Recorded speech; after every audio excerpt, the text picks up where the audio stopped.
এই জোড়া মাথার বাচ্চা দুটোকে অপারেশন করে আলাদা করার জন্য হসপিটালে আনা হয়। পৃথিবীর সেরা সেরা ডাক্তাররা তাদেরকে অপারেশন করতে ভয় পেলেও বেঞ্জামিন নামে একজন ডাক্তার এই কঠিন কাজটি করতে রাজি হয়ে যায়, কেননা এই অপারেশন করা এত বেশি সহজ ছিল না। ধারণা করা হয় এখন পর্যন্ত পৃথিবীতে যত কঠিন কঠিন অপারেশন করা হয়েছে এই জোড়া মাথার অপারেশনটাও তাদের মধ্যে একটি। তবে এই পৃথিবী বিখ্যাত ডাক্তার কিন্তু ছোটবেলায় পরীক্ষায় শুধু বারবার ফেল করত। এক ক্লাস থেকে পাশ করে অন্য ক্লাসে ওঠাই তার জন্য কঠিন ছিল। তবে পরবর্তীতে সে কিভাবে এত ভালো ছাত্র হয়ে উঠল আর কিভাবেই বা পৃথিবীর সেরা ডাক্তার হলো, এমনই অসাধারণ একটা কাহিনী নিয়ে নির্মিত গিফটেড হ্যান্ড মুভির গল্প আজকে আপনাদেরকে শোনাবো। আর আমাদের আজকের গল্পটিও একটি সত্য ঘটনা। আর হ্যাঁ, আপনি যদি আমাদের সিনেমন চ্যানেলটিতে নতুন হয়ে থাকেন তাহলে প্লিজ সাবস্ক্রাইব করতে ভুলবেন না কিন্তু। তো চলুন গল্পটি শুরু করা যাক। সময়টা ছিল 1961 সাল। আমেরিকার ডেট্রয়েট নামক একটা শহরের স্কুলের ক্লাস টিচার কয়েকজন বাচ্চাদের নাম্বার দিয়েছে। ক্লাসের ম্যাম তাদের এক একজনকে কত মার্কস পেয়েছে সেটা জানতে চায়। ছোট ছোট বাচ্চারা এক একজন তাদের মার্কস বলছে। তবে তাদের ক্লাসের মধ্যেই বেঞ্জামিন নামক ছোট্ট একটা বাচ্চাকে তার মার্কস জিজ্ঞেস করলে সে তখন লজ্জায় কাউকেই বলে না, কেননা সে 5 নম্বর তো দূরে থাক, সেই সাথে সে 2টো শূন্য পেয়েছে। এই কথা শুনে ক্লাসের বাকি স্টুডেন্টরাও তখন হেসে দেয়। ক্লাস শেষে সে যখন বাইরে বের হয় আর তখনই বাকি কয়েকজন স্টুডেন্টরা তাকে বলতে থাকে, তুমি তো এমনিতেই পড়াশোনা পারো না, গতবার মাত্র তুমি 1 নম্বর পেয়েছিলে আর এবার তো গুল্লা পেয়েছ। এই কথা শুনে বেঞ্জামিন প্রচণ্ড রাগ করে একজন শিক্ষার্থীকে ঘুষি দিয়ে নাক ফাটিয়ে দেয়। আর তার একটু পরেই স্কুলের প্রিন্সিপাল তার মাকে অফিসে ডেকে এনে বলতে থাকে, আপনার ছেলে মারামারি করে আজকে একটা ছেলের নাক ফাটিয়ে দিয়েছে।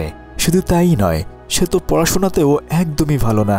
এই যে দেখুন, 8টা সাবজেক্টে সে 6টাতেই ফেল করেছে। এমন হলে তো আমরা তাকে আর এই স্কুলে রাখতে পারবো না। তখন তার মা বলে, প্লিজ আমাদেরকে একটা সুযোগ দিন, এরপর থেকে বেঞ্জামিন কোনো ধরনের বেয়াদবি করবে না আর সে খুব ভালো করেই পড়াশোনা করবে। স্কুল থেকে বাইরে বের হয়ে তার মা তাকে বলতে থাকে, তোমাকে কতবার বলেছি মানুষের সাথে মারামারি করবে না, তবুও তুমি মানুষের সাথে কেন ঝগড়া করো? তখন সে বলে, আম্মু ওরা আমাকে জ্বালাতন করছিল, সেজন্য আমি এটা করেছি। আর তাছাড়া এই পড়াশোনা আমার মাথায় ঢোকে না, আমি একটা আস্ত গাধা স্টুডেন্ট। কিন্তু তখন তার মা বলে, দেখো বাবা, তুমি এখনো অনেক ছোট, তুমি যদি ভালো করে চেষ্টা করো তাহলে অবশ্যই তুমি পরীক্ষায় ভালো করতে পারবে। আসলে পৃথিবীর প্রতিটা মায়ের চোখেই তার সন্তানেরা সব সময় সেরা হয়ে থাকে। তবে বেঞ্জামিনের মা তাকে পড়াশোনার মোটিভেশন দিতে দিতে বাড়িতে নিয়ে আসে। বাড়িতে ফিরে রাতের বেলা তারা 2 ভাই বসে টিভি দেখছিল। তখন তার মা এসে তাকে বলে, অনেকক্ষণ টিভি দেখেছ, এবার যাও গিয়ে পড়তে বসো। বেঞ্জামিন যখন বই নিয়ে পড়তে চেষ্টা করে তখন তার মা খেয়াল করে যে সে আসলে তার বইটা অনেক কাছে নিয়ে পড়ছে। তখন তার মা বুঝতে পারে হয়তো বেঞ্জামিনের চোখে সমস্যা হয়েছে, কেননা সে দূরের জিনিস খুব ভালোভাবে দেখতে পায় না। তাই সে তখন বেঞ্জামিনকে বলতে থাকে, তোমাকে কতবার বলেছি এত কাছ থেকে টিভি না দেখার জন্য। এরপর সে তাকে একটা চশমা কিনে দেয়। পরদিন সে নতুন চশমা পরে স্কুলে যায়, যদিও তার দিকে সবাই একটু একটু করে তাকিয়ে থাকে আর সেও তখন লজ্জা পেতে শুরু করে। যাই হোক, ওই দিন তার একটা পরীক্ষার মার্কস দেয় আর দেখা যায় যে এইবার সে ফেল না করে ডি গ্রেড পেয়েছে। বাড়িতে আসার পর খাবার খাওয়ার সময় তার মা আজকের ভালো মার্কস পাওয়ার কারণে তাকে বলতে থাকে, আমি বলেছিলাম না ভালো করে পড়াশোনা করলে তুমি অবশ্যই ভালো করবে, দেখলে তো আজকে পাশ করতে পেরেছ। এরপর খাবার দাবার খেয়ে তারা টিভিতে বসে একটা প্রোগ্রাম দেখছিল, যেখানে একজন পিতা তার ছেলেকে নানা ধরনের উপদেশ দিচ্ছে। আর ঠিক তখন তার মায়ের মন অনেক বেশি খারাপ হয়ে যায়, কেননা বেঞ্জামিনের বাবা অনেক আগেই তাদেরকে ছেড়ে চলে গিয়েছে। পরিবারের এত বেশি চাপের কারণে সে আসলে মানসিকভাবে অনেক বেশি বিপর্যস্ত হয়ে গিয়েছে। তাই সে পরদিন সকালবেলা একটা সাইকিয়াট্রিক হসপিটালে যায় চিকিৎসা নেওয়ার জন্য। সে ডাক্তারের কাছে সে তার সমস্ত কথাগুলো খুলে বলে। আসলে বেশ কিছু বছর আগে তার হাজবেন্ড আরেকটা বিয়ে করে তাকে ডিভোর্স দিয়ে দিয়েছে। সে এখন অনেক কষ্টে তার 2টো ছেলেকে নিয়ে কোনোভাবে জীবনযাপন করছে, কিন্তু তার ছেলেদের পড়াশোনা এবং সংসার চালাতে সে হিমশিম খাচ্ছে। সেজন্য সে কিছু টাকার জন্য মানুষের বাসায় বাসায় কাজ করে। তবে এই কথা তার বাচ্চারাও জানে না। সে তখন ডাক্তারকে কান্না করতে করতে বলতে থাকে, আমি চাই না আমার বাচ্চারাও এমন জীবনযাপন করুক, আমি চাই ওরা পড়াশোনা করে অনেক বেশি ভালো হোক। তখন ডাক্তার দেখে যে আসলে বেঞ্জামিনের মায়ের মানসিক অবস্থা একদমই ভালো নেই, তাই সে তাকে ওই হসপিটালে ভর্তি হওয়ার জন্য বলে। বাড়িতে ফিরে এসে খাওয়ার সময় সে তার 2 বাচ্চাকে বলতে থাকে, আমি কয়েকদিনের জন্য তোমার আন্টিকে দেখতে যাব, আমার ফিরতে বেশ কিছুদিন লেগে যাবে, আর এই সময়টাতে তোমরা ঠিকঠাক মতো পড়াশোনা করবে। আর শোনো, নিয়মিত স্কুলে যাবে। কিন্তু তারা দুই ভাই তার মাকে ছাড়া থাকতে চাচ্ছিল না। তবে তখন তার মা তাদেরকে বুঝিয়ে সুঝিয়ে কোনো মতে রাজি করে ফেলে। পরদিন সকালবেলা তার মা গিয়ে সেই হসপিটালটায় ভর্তি হয়। আর যখন সে তার ব্যাগ থেকে জামা কাপড় বের করছিল, আর তখন ওর ভেতর থেকে একটা চিঠিও বের হয়ে আসে।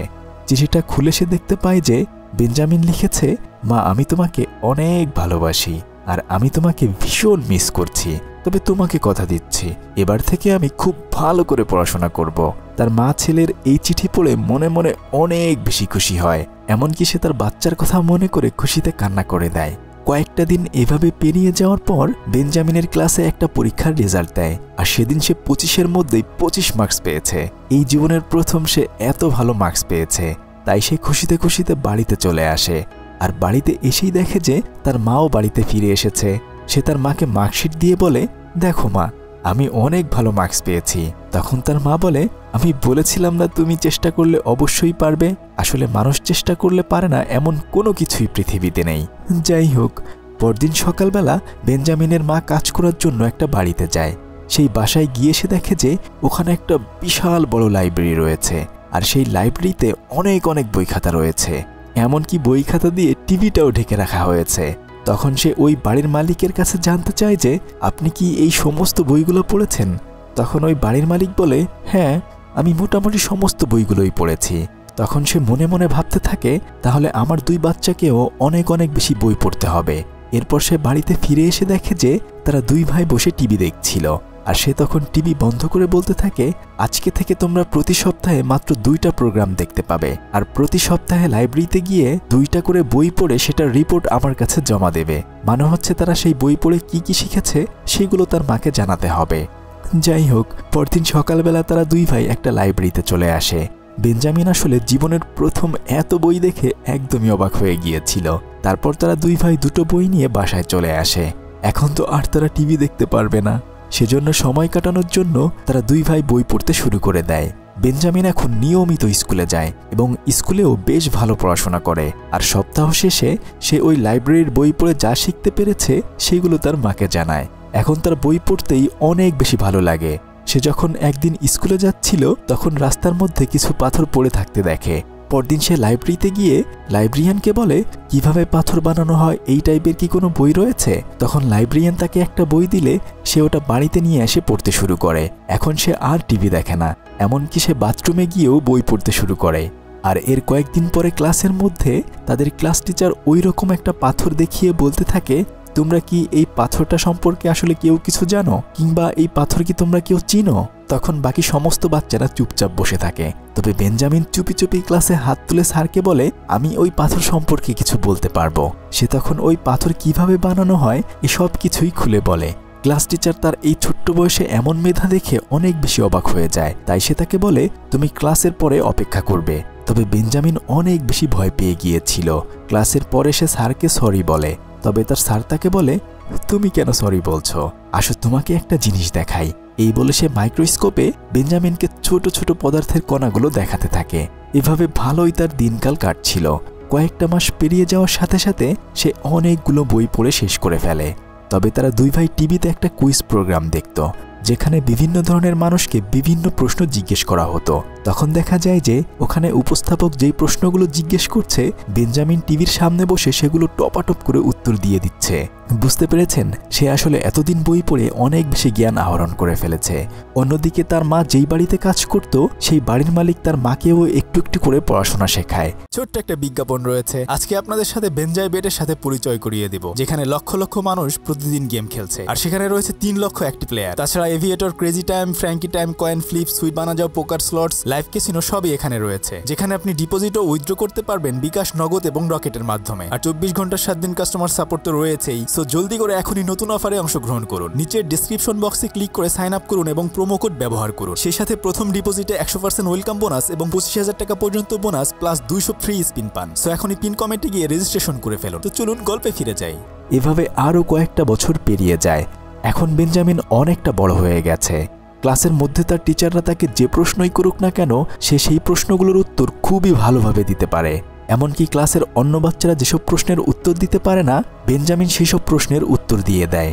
আর একদম ক্লাসের ফাইনাল পরীক্ষায় সে সবার চেয়ে ভালো মার্কস পেয়ে ফার্স্ট হয়ে যায়। স্কুলের প্রিন্সিপাল তখন তার হাতে সার্টিফিকেট তুলে দেয়, আর তখন তার মা তার সন্তানের এত ভালো রেজাল্ট দেখে অনেক বেশি খুশি হয়ে যায়। তখন একজন ক্লাস টিচার এসে বাকি সবার উদ্দেশ্যে বলতে থাকে, দেখো বেঞ্জামিনের বাবা নেই, আর তাছাড়া তার গায়ের রং কালো, কিন্তু তবুও সে এত ভালো রেজাল্ট করেছে। আর তোমরা এত ভালো ভালো সুবিধা পাওয়ার পরেও কেন পড়াশোনায় ভালো করতে পারছো না? আসলে বেঞ্জামিনের গায়ের রং কালো হওয়ার কারণে সবার সামনে তার ক্লাস টিচার তাকে ছোট করে কথা বলে। ওই সময়টাতে যাদের গায়ের রং কালো ছিল তাদেরকে সবাই অনেক বেশি ঘৃণা করত, আর তাদের টিচার চাচ্ছিল যেন সাদা চামড়ার কেউ একজন তাদের ক্লাসে ফার্স্ট হয়। এই সব কথা শুনে তার মায়ের মন অনেক বেশি খারাপ হয়ে যায়। বেঞ্জামিনও তখন এই কথা শুনে চুপচাপ করে বসে থাকে। কয়েকদিন পরে তার মা তাকে ওই স্কুল থেকে নিয়ে এসে অন্য আরেকটা স্কুলে ভর্তি করে দেয়, যেখানে আসলে সমস্ত নিগ্রো ছেলেমেয়েরা পড়াশোনা করত। নতুন স্কুলের শুরুর দিকে বেঞ্জামিনের একটুও ভালো লাগতো না, তবে আস্তে আস্তে করে সে এখানকার ছেলে মেয়েদের সাথে মিশতে শুরু করে। আর এই স্কুলে যেহেতু সমস্ত বাচ্চারাই নিগ্রো ছিল, তাই তারা অভাবের তাড়নায় নানা ধরনের মাদক ছিনতাই সহ খারাপ কাজে লিপ্ত ছিল। আর তাছাড়া হাই স্কুলের এই বয়সটাও বেশি একটা ভালো না, তাই বেঞ্জামিনও তাদের সাথে মিশতে শুরু করে। তবে কথায় আছে না, সৎসঙ্গে স্বর্গবাস আর অসৎসঙ্গে সর্বনাশ, ঠিক তেমনি বেঞ্জামিনও তাদের সাথে মিশে একটু একটু করে খারাপ হতে শুরু করে। আর এখন সে পরীক্ষায় একদমই ভালো করতে পারছিল না। বেশিরভাগ সময় সে স্কুল শেষ করে তার ওই বন্ধুদের সাথে আড্ডা দিতে শুরু করে, আর তার কাপড় চোপড় দেখে তার বাকি বন্ধুরা সব সময় তাকে টিজ করতে থাকে। তাই সে বাড়িতে ফিরে এসে তার মায়ের কাছে নতুন শার্ট প্যান্টের আবদার করে, কিন্তু তার মা তাকে বলে, তোমাকে তো কয়েকদিন আগেই আমি নতুন একটা শার্ট কিনে দিয়েছি, সেগুলো পূরণ হোক, এরপর না হয় আবার তোমাকে নতুন জামা কাপড় কিনে দেব। তবে বেঞ্জামিন আসলে সেই আদিমকালের জামা কাপড় পরতে চাচ্ছিল না। সে তার বন্ধুদের মতো স্টাইলিশ জামা কাপড় পরতে চায়, কিন্তু তার মায়ের কাছে আসলে পর্যাপ্ত পরিমাণে টাকা ছিল না। সে তখন তার মায়ের এই কথা শুনে ওখান থেকে রাগ করে চলে যায়। স্কুলে গিয়ে ওই বখাটা ছেলেদের সাথে সে যেখানে সেখানে ঘুরে বেড়ায়। শুধু তাই নয়, সে কিছু টাকা গুছিয়ে তার বন্ধুদেরকে নিয়ে অন্য একটা ছেলের কাছ থেকে একটা চাকু কিনে নিজের কাছে রেখে দেয়। আজকাল বেশিরভাগ সময় সে স্কুল থেকে অনেক রাত করে বাড়িতে ফিরে। একদিন চুপি চুপি বাসায় ফিরে দেখে যে তার মা আগেই ঘুমিয়ে গিয়েছে এবং টেবিলের উপর তার জন্য একটা নতুন প্যান্ট কিনে এনে রেখেছে। কিন্তু আসলে তার মায়ের কিনে আনা এই প্যান্টটি তার একদমই পছন্দ হয় না। সে তার বন্ধুদের মতো স্টাইলিশ প্যান্ট কিনতে চেয়েছিল। পরদিন সকালবেলায় খাবার খাওয়ার সময় তার মা তাকে জিজ্ঞেস করে, কালকের প্যান্টটি তোমার পছন্দ হয়েছে কিনা? কিন্তু বেঞ্জামিন তখন তার মাকে বলে, আমার ওই ঢিলেঢালা প্যান্ট একদমই পছন্দ হয়নি, আমি অন্যরকম স্টাইলিশ প্যান্ট কিনতে চাই। তখন তার মা বলে, ওইসব প্যান্টের অনেক দাম, আমি যা পেরেছি সেটাই তোমাকে কিনে দিয়েছি। আর এভাবে এক দুই কথায় বেঞ্জামিন টেবিলের উপর থেকে হাতুড়ি নিয়ে তার মাকেই মারতে যায়। তবে কপাল ভালো ওখানে তার বড় ভাই থাকাতে সে আর তার মাকে মারতে পারে না। ছেলের এমন আচরণ দেখে তার মা অনেক বেশি কষ্ট পায়। যে ছেলেকে নিয়ে তার এত বেশি স্বপ্ন ছিল, আর সেই ছেলেই আজকে তার মাকে মারতে এসেছে। সে তখন মন খারাপ করে নির্বাক হয়ে চুপচাপ করে দাঁড়িয়ে থাকে। বেঞ্জামিন সেদিন স্কুলে গিয়ে রাগে ফুসফুস করতে থাকে। তখন তার একটা বন্ধুর সাথে রেডিও চালানো নিয়ে কথা কাটাকাটি হয়, আর ঠিক তখনই বেঞ্জামিন তার সেই চাকুটি দিয়ে ওই ছেলের পেটের ভেতরে ঢুকিয়ে দেয়। আশেপাশে সবাই এটা দেখে অনেক বেশি অবাক হয়ে যায়। বেঞ্জামিন মনে করে হয়তো ছেলেটি এবার মারা যাবে। তবে কপাল ভালো যে ওই চাকুটি আসলে ছেলেটির বেল্টের বকলেসে লেগেছে, এজন্য তার চাকুটি ভেঙে যায়। ভাগ্য ভালো ছেলেটির কিচ্ছু হয়নি। বেঞ্জামিন তখন ভয়ে এক দৌড় দিয়ে বাড়িতে চলে আসে, আর তারপর তাদের ধর্মগ্রন্থ বাইবেল ধরে প্রতিজ্ঞা করে বলতে থাকে, হে খোদা, আমি কি করতে গিয়েছিলাম? যদি ওই ছেলেটা মারা যেত তাহলে হয়তো আমি অনেক বড় পাপী হয়ে যেতাম। আমাকে প্লিজ মাফ করে দাও। আর আমি আজকে থেকে প্রতিজ্ঞা করছি কারণে অকারণে কখনোই রেগে যাব না। আপনিও কি এমন কারণে অকারণে রেগে যান কিনা অবশ্যই কমেন্ট করে জানান। যাই হোক, এভাবে আরও কয়েকটা বছর পেরিয়ে যায়, আর এরপর সে অনেক ভালোভাবে পড়াশোনা করতে থাকে। 1969 সালে সে স্কলারশিপে ইয়েল ইউনিভার্সিটিতে চান্স পায়।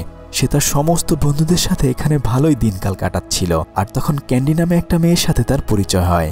তাদের দুজনের মধ্যে একটু একটু করে খুব ভালো একটা বন্ধুত্বপূর্ণ সম্পর্ক গড়ে ওঠে। বেঞ্জামিন তাকে বলতে থাকে, আমি আসলে এই নতুন ইউনিভার্সিটিতে কেমিস্ট্রির ক্লাসগুলো একদমই বুঝতে পারছি না, আর তাছাড়া কেমিস্ট্রি টিচার কি হাবিজাবি পড়ায় ওগুলো আমার মাথায় ঢোকে না। তখন ক্যান্ডি তাকে বলে, তুমি চাইলে নিজে একা একাই কেমিস্ট্রিতে একটু সময় নিয়ে পড়তে পারো, তাহলে অবশ্যই দেখবে তোমার রেজাল্ট অনেক ভালো হবে। সে তখন বাড়িতে কিংবা লাইব্রেরিতে বেশি বেশি করে কেমিস্ট্রি পড়তে শুরু করে দেয়। তবে সে কেমিস্ট্রি পড়ে একদমই মজা পাচ্ছিল না। কিন্তু অনেক দিন পর্যন্ত এভাবে চেষ্টা করার ফলে তার একটু একটু করে ওই কেমিস্ট্রি ভালো লাগতে শুরু করে। এরপর সে নিজের ইমাজিনেশনে অনেক বড় বড় কেমিস্ট্রির সমস্যাগুলো সমাধান করতে চেষ্টা করে। আর সেই সময়টাতে সে তার কল্পনাতে নিজের মাকেও খুঁজে পায়। আসলে আমাদের মা বাবার চেয়ে বড় শিক্ষক পৃথিবীতে আর কেউ নেই। এভাবে সে কয়েকদিন একটানা পরিশ্রম করে। আর এর কিছুদিন পরেই তার পরীক্ষা চলে আসে। পরীক্ষার হলে গিয়ে সে দেখে যে সে যেই সমস্যাগুলো এতদিন ধরে কল্পনাতে প্র্যাকটিস করেছে সেগুলোই তার পরীক্ষায় এসেছে। সে তখন অনেক ভালো পরীক্ষা দেয়। আর এর কয়েকদিন পরে রেজাল্ট দিলে সে দেখে যে 100তে 97 পেয়েছে। এই খুশির সংবাদ সে তার গার্লফ্রেন্ডকে দেয়। আর এরপর তারা দুজনেই অনেক বেশি খুশি হয়ে যায়। ওই ইউনিভার্সিটিতে সে 7 বছর পড়াশোনা শেষ করে 1976 সালে সে জনস হপকিন্স হসপিটালে নিউরোসার্জন হওয়ার জন্য আবেদন করে। কিন্তু এখানে চান্স পাওয়া আসলে খুব একটা সহজ ছিল না, কেননা এখানে মাত্র 2টা সিট ফাঁকা ছিল, কিন্তু 125 জন মানুষ আবেদন করেছে। সে ভাইবা দিতে গেলে তাকে অনেকগুলো প্রশ্ন করা হয়। আর বেঞ্জামিন সেই প্রশ্নগুলোর উত্তর খুব কনফিডেন্টের সাথে দেয়। আর তখন ওই ইউনিভার্সিটির প্রফেসর তার অনেক প্রশংসা করে। আর এর কয়েকদিনের মধ্যেই রেজাল্ট দিলে দেখা যায় যে সে আসলে ওই মেডিকেল ইউনিভার্সিটিতে চান্স পেয়ে গিয়েছে। কিন্তু সে যখন ইন্টার্ন ডাক্তার হিসেবে ওখানে যায়, কেউ তাকে একদমই পছন্দ করছিল না, কেননা সে ছাড়া বাকি সবাই ওখানে সাদা চামড়ার মানুষ ছিল। এমনকি তার প্রফেসর তার সাথে খুব ভালো ব্যবহার করত না। সে যদি কোনো কিছু জানতে চাইতো তখন সে তাকে ভালোভাবে শেখাতো না। তবে সে তো হাল ছেড়ে দেওয়ার পাত্র নয়। যদিও সে বাসায় এসে অনেকটা সময়ে মন খারাপ করে থাকতো, তারপরেও সে নিজে নিজে চেষ্টা করত। আর এর পরদিন সকালবেলা সে একটা ফুলের বুকে নিয়ে যায় ওখানে। এভাবে আস্তে আস্তে করে সে সবার সাথে মিশতে চেষ্টা করে। তবে কয়েকদিন পর দেখা যায় যে হঠাৎ করে একটা গুরুতর অ্যাক্সিডেন্ট হয়ে একজন রোগী এসেছে। কিন্তু ওখানে আসলে বড় কোনো ডাক্তার ছিল না। যদি এখন বড় ডাক্তারের জন্য অপেক্ষা করতে হয় তাহলে হয়তো এই রোগীটিকে আর বাঁচানো যাবে না। তাই বেঞ্জামিন নিজের ক্যারিয়ারের ঝুঁকি নিয়ে ওই রোগীর অপারেশন করতে রাজি হয়ে যায়। তবে আলহামদুলিল্লাহ সে খুব ভালোভাবে সেই অপারেশন শেষ করতে পারে। আর যদি সেই অপারেশনটা শেষ করতে না পারত, হয়তো আর কোনোদিনই সে ডাক্তারি পেশায় থাকতে পারত না। যাই হোক, পরদিন হসপিটালে যাওয়ার সাথে সাথেই তার প্রফেসর তাকে ডেকে নিজের রুমে নিয়ে যায়। সে ভেবেছিল হয়তো এবার তার প্রফেসর তাকে অনেক বেশি বকাঝকা করবে, কিন্তু তার প্রফেসর তার এই সাহসিকতার জন্য অনেক বেশি প্রশংসা করতে থাকে। এভাবে আস্তে আস্তে পড়াশোনা শেষ করে সে অনেক বড় একজন নিউরোসার্জন হয়ে যায়। আর এরপর 1985 সালে 4 বছরের একটা অসুস্থ বাচ্চা মেয়েকে তার কাছে নিয়ে আসে ট্রিটমেন্ট করার জন্য। আসলে মেয়েটির অনেক বেশি খিঁচুনি রোগ ছিল। তখন ওখানে থাকা একজন ডাক্তার তাকে বলে হয়তো সে আর মাত্র কয়েকটা মাস বেঁচে থাকবে। বেঞ্জামিন ওই ছোট্ট মেয়েটির পাশে চুপচাপ করে দাঁড়িয়ে থাকে। সে তার মা বাবাকে বলতে থাকে, আপনার বাচ্চাকে হেমিসফেরোকটমি নামে একটি জটিল অপারেশন করতে হবে, আর তার ব্রেনের একটা অংশ কেটে ফেলে দিতে হবে। কিন্তু এতে প্রচুর ঝুঁকি রয়েছে। হয়তো সে এর ফলে একদম সুস্থ হয়ে যেতে পারে, আর যদি অপারেশন ফেল হয় তাহলে হয়তো সারা জীবনের জন্য প্যারালাইজড হয়ে যেতে পারে। তখন ওই মেয়েটির মা বাবা জানতে চায় যে সে আসলে এর আগে কখনো এরকম জটিল রোগের অপারেশন করেছে কিনা। বেঞ্জামিন তখন বলে, না, আমি আগে কখনোই এমন জটিল অপারেশন করিনি, তবে আপনারা যদি অনুমতি দেন তাহলে এবার চেষ্টা করতে পারি। আসলে এছাড়া আর কোনো ধরনের উপায় ছিল না। তাই সে তার মা বাবার কাছ থেকে অনুমতি নিয়ে সেই বাচ্চাটির ব্রেন অপারেশন করতে শুরু করে দেয়। বেশ কয়েক ঘন্টা অপারেশন থিয়েটারে থাকার পরে অপারেশনটা ভালোভাবে সম্পন্ন হয়। কিন্তু আসলে এখনও বোঝা যাচ্ছিল না যে মেয়েটি আসলে সুস্থ হবে কিনা, কেননা এখনও তার জ্ঞান ফেরেনি। তবে খুব ভালোভাবে অপারেশনটা সম্পন্ন হয়। এমন জটিল অপারেশন সম্পন্ন করার পরে সারা দেশ থেকে বিদেশ পর্যন্ত তার সুনাম ছড়িয়ে পড়ে। আমেরিকার বড় বড় সাংবাদিকরা তখন তার ইন্টারভিউ নেওয়ার জন্য ওখানে চলে আসে। এর বেশ কিছুদিন পর তার নিজের স্ত্রীও প্রেগনেন্ট হয়, কিন্তু তাদের বাচ্চাটি আসলে মারা যায়। এই ঘটনায় সে অনেকটা ভেঙে পড়ে, কিন্তু তবুও সে হসপিটালে ডিউটিতে গিয়ে অন্যান্য বাচ্চাদেরকে দেখে নিজের দুঃখ ভুলে যায়। আরও কয়েকটা বছর পেরিয়ে যায়। একদিন হঠাৎ করে একজন সার্জন এসে তাকে বলে যে একজোড়া মাথাওয়ালা দুজন বাচ্চার অপারেশন করার জন্য তার মা বাবা এসেছে। আসলে এই বাচ্চা দুটোর দেহ আলাদা হলেও তাদের মাথা একসাথে জোড়া লাগানো ছিল। সেজন্য তারা ডাক্তারের কাছে এসেছে কোনোভাবে অপারেশন করে এটা আলাদা করা সম্ভব কিনা জানার জন্য। কেননা আস্তে আস্তে যখন বাচ্চা দুটো বড় হবে তারা তখন আর নড়াচড়া করতে পারবে না। কিন্তু ডাক্তার তখন বলে এই অপারেশনগুলোতে প্রচুর পরিমাণে ঝুঁকি রয়েছে। তখন ওই ডাক্তার বলে, তবে আমেরিকার একজন বিখ্যাত নিউরোসার্জন রয়েছে, সে চাইলে আপনাদের বাচ্চাদের অপারেশন করতে পারে। তাই তারা তখন বেঞ্জামিনের সাথে যোগাযোগ করে। বেঞ্জামিন প্রথমে এমন জোড়া মাথার বাচ্চা অপারেশন করতে চাইছিল না। সে তার বাবা মাকে বলতে থাকে, আপনার বাচ্চাদের অক্সিপিটাল ক্যারিওপিকাস নামে একটা রোগ রয়েছে, তাই ওদের অপারেশন করায় প্রচুর ঝুঁকি থাকবে। আর তাছাড়া বাচ্চাদের শরীরে অনেক কম পরিমাণে রক্ত থাকে। যদি আমরা অপারেশন করার সময় ব্লিডিং অফ করতে না পারি তাহলে হয়তো দুজনের একজনকেও বাঁচানো সম্ভব হবে না। কিন্তু তার মা বাবা বলে, যেভাবেই হোক না কেন প্লিজ আপনি আমাদের বাচ্চার অপারেশনটা করে দিন। বেঞ্জামিন তাদেরকে বুঝিয়ে বলে যে যদি আমি এখন এই অপারেশনটা করতে যাই তাহলে হয়তো তারা দুজনেই মারা যেতে পারে, তাই সে তাদেরকে অপারেশন করার কথা না বলে দেয়। সে বাড়িতে ফিরে এসে রাতের বেলায় তার নিজের ছোট ছোট দুটো বাচ্চার দিকে তাকিয়ে ওই বাচ্চার কথা চিন্তা করতে থাকে এবং এরপর সে নিজের সিদ্ধান্ত নেয় যে সে আসলে যেভাবেই হোক না কেন ওই অপারেশনটা করবে। তাই পরদিন সকালবেলা সে ডাক্তারের কাছে গিয়ে বলে যে আমি অপারেশনটা করতে চাই, তবে সেজন্য আমাকে 4 মাস সময় দিতে হবে। আমি আরও ভালোভাবে পড়াশোনা করে তারপরেই বাচ্চা দুটোর অপারেশন করব। এরপর সে বাড়িতেই সেই নিয়মিত পড়াশোনা করতে শুরু করে দেয়। যে কোনো সমস্যার সময় সে তার মায়ের সাথে পরামর্শ করে। তখন তার মা তাকে বলে, হয়তো তোমার নিজের বাচ্চা মারা গিয়েছে, কিন্তু যদি তুমি অপারেশনটা ঠিকঠাক মতো করতে পারো তাহলে হয়তো দুটো বাচ্চার জীবন বেঁচে যাবে। আর এভাবে কয়েকটা মাস মানসিক প্রস্তুতি নিয়ে সে অপারেশন করার জন্য সমস্ত যন্ত্রপাতি নিয়ে আসে। এই অপারেশনটা সম্পূর্ণ করার জন্য সে 50 জন ডাক্তারকে নিয়ে একটা টিম গঠন করে আর এর পাশাপাশি সমস্ত যন্ত্রপাতি একের অধিক করে নিয়ে আসে, যেন যদি কখনো কোনো কিছু নষ্ট হয়ে যায় তারপরেও যেন অপারেশন বন্ধ না হয়ে থাকে। আসলে সেই সময়ে ওই অপারেশনটা ছিল পৃথিবীর সবচেয়ে সেরা এবং কঠিন একটা অপারেশন। আর তাছাড়া সরাসরি ওই বাচ্চা দুটোর মাথা আলাদা করা সম্ভব ছিল না, কেননা বাচ্চাদের শরীরে খুবই কম পরিমাণে রক্ত থাকে। সেজন্য সর্বপ্রথম ওই বাচ্চা দুটোর হার্টের অপারেশন করে ওটা কিছু সময়ের জন্য বন্ধ করে রাখতে হবে, আর এরপর তারা মাথার অপারেশন করে সেটা আলাদা করতে পারবে। বেঞ্জামিন এবং তার টিম সহ বাকি সমস্ত ডাক্তাররা মিলে প্রায় 2 দিনের বেশি সময় ধরে ওই অপারেশনটা করতে থাকে আর এরপরে ঠিকঠাকভাবেই অপারেশনটা সম্পূর্ণ হয়। বলতে গেলে এর আগে পৃথিবীতে এমন জটিল অপারেশন কেউ কখনোই করেনি।